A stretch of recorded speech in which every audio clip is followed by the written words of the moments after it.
A very good evening everyone. स्वागत करते हैं एक बार फिर से हम आपके अपने YouTube channel CUET PG concept में। अगर हम बात करते हैं बीएड के लिए तो ऐसे स्टूडेंट जो कि अपना फॉर्म फिल किए थे COQP 03 के लिए और उनका मार्क्स कम है तो उनके लिए यहाँ पर एक बड़ी अपडेट है, ये है कि गुरु घासीदास विश्वविद्यालय के द्वारा अपना रजिस्ट्रेशन जो पोर्टल है वह लॉन्च कर दिया गया है। अब आप लोग अपना रजिस्ट्रेशन जो है वह स्टार्ट कर सकते हैं। अब यहाँ पर मैं आप लोग को ये भी बताऊँगा कि कितने मार्क्स आपके होने चाहिए बीएड में कि आप लोग गुरु घासीदास विश्वविद्यालय में अप्लाई करिए, और आप लोग इसमें कितनी सीटें होती हैं, हॉस्टल फैसिलिटी क्या है, कितना फीस लगता है, ये सभी डिटेल आप लोग को इस वीडियो में मैं बताने की कोशिश करूंगा। तो चलिए शुरू करते हैं बिना किसी देरी के आज अपनी सेशन को। सबसे पहले मैं आप लोग को यहाँ पर जो अपडेट देने वाला हूँ वह क्या है ये आप लोग यहाँ पर देख सकते हैं। ठीक है, देखिए यहाँ पर जो आप लोग का रजिस्ट्रेशन करने का डेट बताया गया है, यानी कि जो आप लोग रजिस्ट्रेशन कर सकते हैं ये आपका 7 अगस्त से लेकर के 16 अगस्त के बीच में आप लोग रजिस्ट्रेशन कर सकते हैं। ठीक है, अगर हम बात करते हैं कि इसकी फीस क्या लग रही है तो इसमें जो फीस लग रही है वह 300 रुपीज आप लोग की फीस लग रही है, आपकी जनरल की, ओबीसी की और आपका AWS का। वही अगर हम बात करते हैं SC ST और PWD कैंडिडेट अगर आप हैं तो आपकी जो फीस लगेगी वो आपकी 200 रुपीज आपकी फीस केवल लगेगी।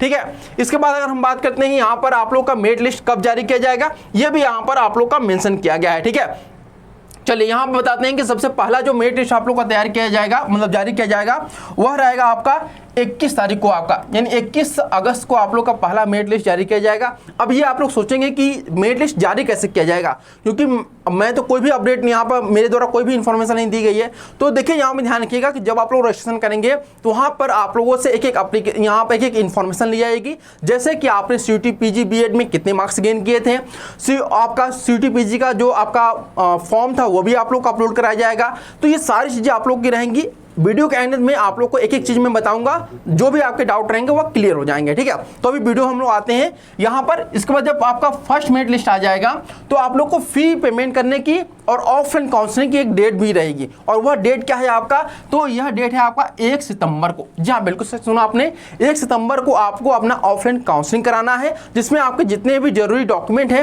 वो आपको जमा करना है। डॉक्यूमेंट की लिस्ट में आप लोग को अगले स्लाइड में बताऊंगा, अभी मैं केवल आप लोग को डेट बता दे रहा हूँ। ठीक है, देखिए यहाँ पर उसके बाद आप लोग का जो सेकंड मेरिट लिस्ट जारी किया जाएगा बीएड का वह 2/9/2023 यानी कि 2 सितंबर को आप लोग का जारी किया जाएगा। ठीक उसी प्रकार से जब आप लोग का सेकंड मेरिट लिस्ट जारी कर दिया जाएगा बीएड का, तो उसके बाद आप लोग को अपना ऑफलाइन काउंसलिंग कराना है, जहां पे आपको अपना जो भी ओरिजिनल डॉक्यूमेंट है वो ले जाकर के वहां पर आपको काउंसलिंग कराना है और फी पेमेंट भी करना है। इसके बाद आपका थर्ड मेरिट लिस्ट भी जारी किया जाएगा, और थर्ड मेरिट लिस्ट आपका जारी किया जाएगा 8 सितंबर को।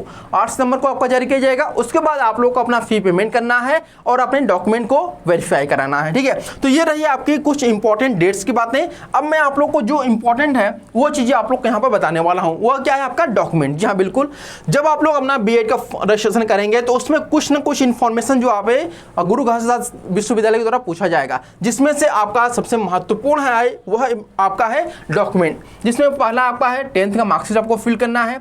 इसके बाद 12th का UG और PG मार्कशीट। यहाँ पे ध्यान रखिएगा कि बहुत सारे ऐसे स्टूडेंट होंगे जिनका UG फाइनल ईयर का या फिर PG फाइनल ईयर का मार्कशीट नहीं आया होगा, ठीक है, मतलब फिजिकल रूप में। तो आप क्या कर सकते हैं कि डिजी लॉकर के द्वारा या फिर इंटरनेट कॉपी को उसे आप लोग अपलोड कर देंगे, वह भी आपका वैलिड रहेगा। इसमें चिंता करने की कोई भी बात आप लोग को नहीं है। इसके बाद ध्यान रखिएगा कि जो आप लोग कास्ट सर्टिफिकेट लगा रहे हैं वह कास्ट सर्टिफिकेट आप लोग का कैसा होना चाहिए, सेंट्रल सर्टिफिकेट होना चाहिए। ये बातें ध्यान रखिएगा। अगर सेंट्रल सर्टिफिकेट नहीं है तो फिर आप लोग को आगे प्रॉब्लम फेस करना पड़ सकता है।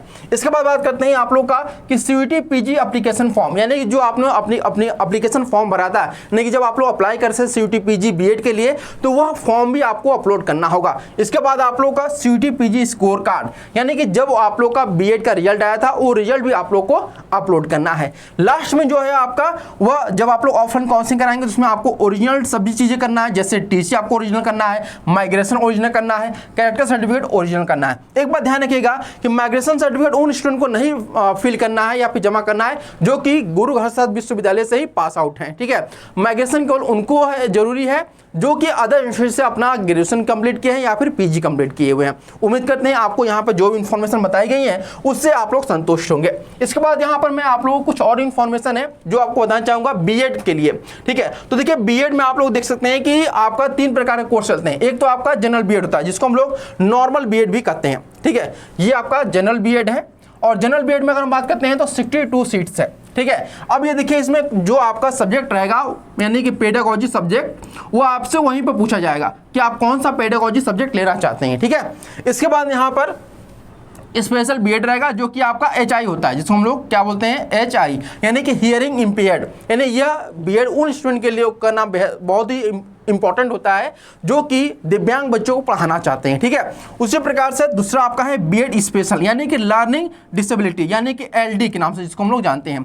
एक बात ध्यान रखिएगा, लर्निंग डिसेबिलिटी जो आपका कोर्स है वह आपका इंडिया में बहुत ही कम ऐसे यूनिवर्सिटी जो आपके कराते हैं, जिसमें से गुरु घासीदास विश्वविद्यालय भी एक है जो कि आपका LD का कोर्स कराता है, ठीक है। और एक बात यहाँ पे ध्यान रखिएगा कि आप चाहे बीएड जनरल बीएड करिए या स्पेशल बीएड करिए, दोनों की जो आपकी मान्यता है वह सेम कर दी गई है, यानी कि आप लोग का इसमें कोई भी डिफरेंट नहीं रखा गया है।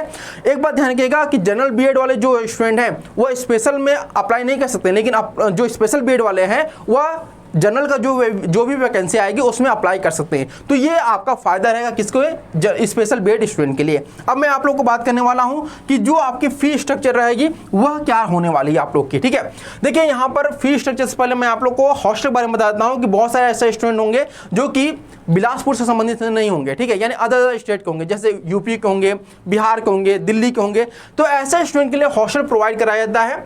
और इन ये जो आप लोग हॉस्टल देख रहे हैं यहाँ पर, इसमें मैं आपको बता दूं कि 3 आपके हॉस्टल जो है वह आपके बॉयज़ के लिए है और एक जो है आपका गर्ल्स के लिए है।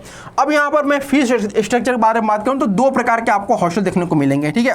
पहला जो हॉस्टल देखने को मिलेगा वह आपका गर्ल्स हॉस्टल एंड आपका मतलब बॉयज हॉस्टल, ये दोनों के लिए है। और यहाँ पर जो फीस आपकी लगेगी वो 8,750 रुपये लगेगी। 8,750 में जिसमें से आपका 6,750 रुपये आपका हॉस्टल फीस है और 2,000 रुपये आपका रिफंडेबल है, यानी कि जब आप लोग हॉस्टल को लीव करेंगे तो वहाँ पर आपका 2,000 रुपये आपको अकाउंट में वापस कर दिए जाएंगे। उसी प्रकार से अगर आप यहाँ पर मेस की सुविधा लेना चाहते हैं तो मेस का जो फीस है वो आपका 12,070 रुपये है, जिसमें से आपका 4,000 रुपये जो है वो आपका रिफंडेबल है, यानी कि टोटल जो आपकी फीस है मेस की वो 8,070 रुपये है।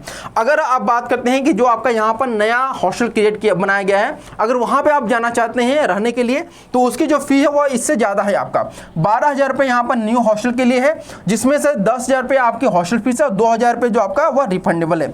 उसी प्रकार से मेस फीस जो है वो आपकी यहाँ पर 12,070 है और जिसमें से 4,000 रुपया जो आपका रिफंडेबल है। तो ये थी आपकी हॉस्टल के बारे में जो भी इंफॉर्मेशन थी वो मैंने आपको बताया। अब यहाँ पर कुछ चीज़ें और भी हैं जो आप लोग यहाँ पर जान लीजिए कि ऐसे कौन कौन से स्टूडेंट जो कि इसमें अप्लाई कर सकते हैं, क्योंकि अभी इसका आप लोग का एप्लीकेशन रजिस्ट्रेशन जो है वो स्टार्ट हुआ है। तो इसमें अगर आपके मार्क्स जो आ रहे हैं वह 150 प्लस हैं आपके मार्क्स हैं तो इसमें आप लोग अप्लाई कर सकते हैं, यानी कि अगर आप जनरल से हैं और 150 मार्क्स आपके शो हैं तो यहाँ पर आप लोग अप्लाई जरूर करिएगा। इसके बाद अगर आप EWS से बिलोंग करते हैं और 145 प्लस है तो यहाँ पर अप्लाई कर दीजिए। OBC से हैं और 140 प्लस है तो अप्लाई कर दीजिए। SC से हैं तो 130 प्लस होना चाहिए और ST से 120 प्लस होना चाहिए। अगर इतने मार्क्स आपके हैं तो आप अप्लाई करिए, अदरवाइज फिर आप लोग अप्लाई मत करिएगा, क्योंकि आपके बहुत सारे ऐसी यूनिवर्सिटी हैं जहाँ पे आप लोग कम मार्क्स पे भी आप लोग का अप्लाई हो रहा है, ठीक है। तो मैं कोशिश करूँगा कि एक ऐसी आप लोग को लिस्ट प्रोवाइड करा दूँ जहाँ पर कि कम मार्क्स पे आप लोग का एडमिशन हो पाए। तो उम्मीद करते हैं आज सेशन आप लोग के लिए बहुत इंपॉर्टेंट रहा होगा। अगर ये सेशन फ्रूटफुल लगे तो जरूर से लाइक से सब्सक्राइब करना ना भूलिएगा। मिलते हैं नेक्स्ट वीडियो में, तब तक के लिए धन्यवाद। Thank you so much for watching this video.